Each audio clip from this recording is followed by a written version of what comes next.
Hey everybody, welcome back to the Overwatch Project. This video is going to be probably pretty short, but I'm really going to reveal how Doctor Strange has already defeated Thanos. Spoiler alert, there may be spoilers, details that I include from Infinity War or Doctor Strange movie or Captain Marvel's movie in this short video. So if you don't want to hear any spoilers, don't listen. Otherwise, let's get started. Now, Doctor Strange, in this one wallpaper I have here, he's actually down here in the front and center. And that may be just a coincidence, but in reality, I'm going to make a logical argument to you that actually the defeat of Thanos actually happened in the first Infinity War movie, and that it was Doctor Strange that has caused Thanos' defeat.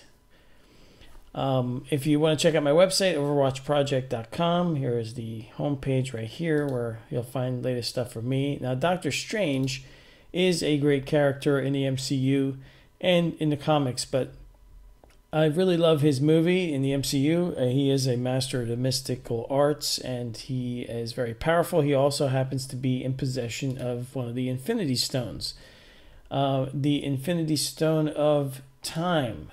He has the Time Stone.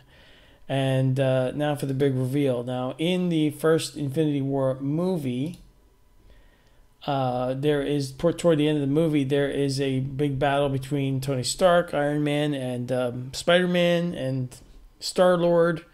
His crew, Nebula shows up, and of course, Doctor Strange is there. And if you remember, if you've seen the movie, you have to see the movie, kind of what I'm talking about, but in the movie Doctor Strange, before they encounter Thanos and fight him, he uses the Infinity Time Stone and puts himself into sort of a quantum time meditation, if you will. He's kind of jittering. He looks like he's bouncing around in sort of like a floating yoga position that he's in. And as he's vibrating very rapidly, until he comes out of it, and he has this little interaction with Tony Stark, who asked him what he was doing, and Doctor Strange said he went through a lot of the possible future outcomes based on decisions they're going to make, and he was trying to see if Thanos could be defeated. I'm kind of paraphrasing here, but if you saw the movie, you know what I'm talking about.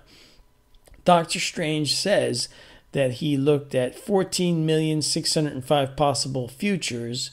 And Tony Stark asked him, well, how many do we win? And he said, one. Only one. Now, he didn't say that they would completely win, or if there wasn't going to be some loss in that victory. Just because you win a battle or a war doesn't mean that you don't have casualties. So he doesn't really specify that, but he just says there's only one path to defeating Thanos.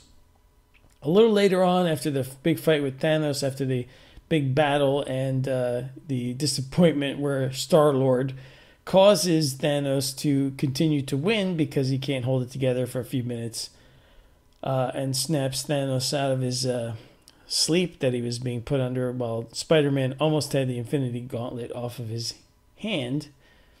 After that happens, there's a little bit more of a struggle until finally Doctor Strange gives Thanos the Infinity Stone of Time.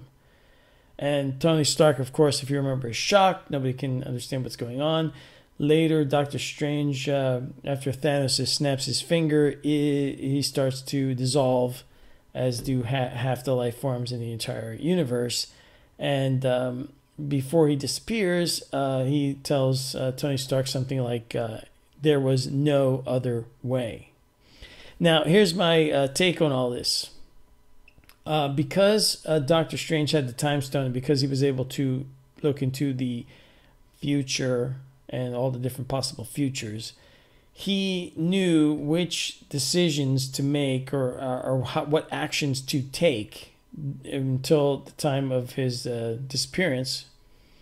Or he knew exactly what was going to happen if he did things a certain way, how they would turn out. Therefore, putting every other Avenger, all the other heroes in the MCU movie for Endgame, and now including Captain Marvel, I guess, on a path to defeating Thanos. So it was really Doctor Strange that defeated Thanos. He chose the path that would cause other people to make decisions in the way that they did so that Thanos could be defeated. So no matter who physically is there to defeat him at the end of the Endgame movie, none of that would have happened if it wasn't for Doctor Strange. I just wanted to point that out for all you MCU fans out there and people who have been following these movies for the last 10 years. That, to me, that was obvious. It was obvious the first moment I saw it in the theater, what is it, over a year ago now, and I kind of told some people that I know that are friends of mine that are fans, but outside of that, I really haven't told anybody else, and I wanted to make this short video to point this out to all you MCU fans out there. This is an off-topic video for me. My website is overwatchproject.com. My next video will be also a video presentation. I wanted to do a review of Captain Marvel, the good, the bad, and the ugly. So I'll see you then, and until then, enjoy. I hope Endgame is good. I hope that they give us a good ending to their 10-year run. It was amazing what they did with the MCU. Even though the print comics have been ruined for years now, the MCU was holding it together until just recently. So hopefully they'll end well. All right, take care. See you next time, or either on my Spreaker podcast, or don't forget, check out overwatchproject.com. Everything's there. And I'll put some links in the description below so you can check that out. More information down there. See ya. Bye.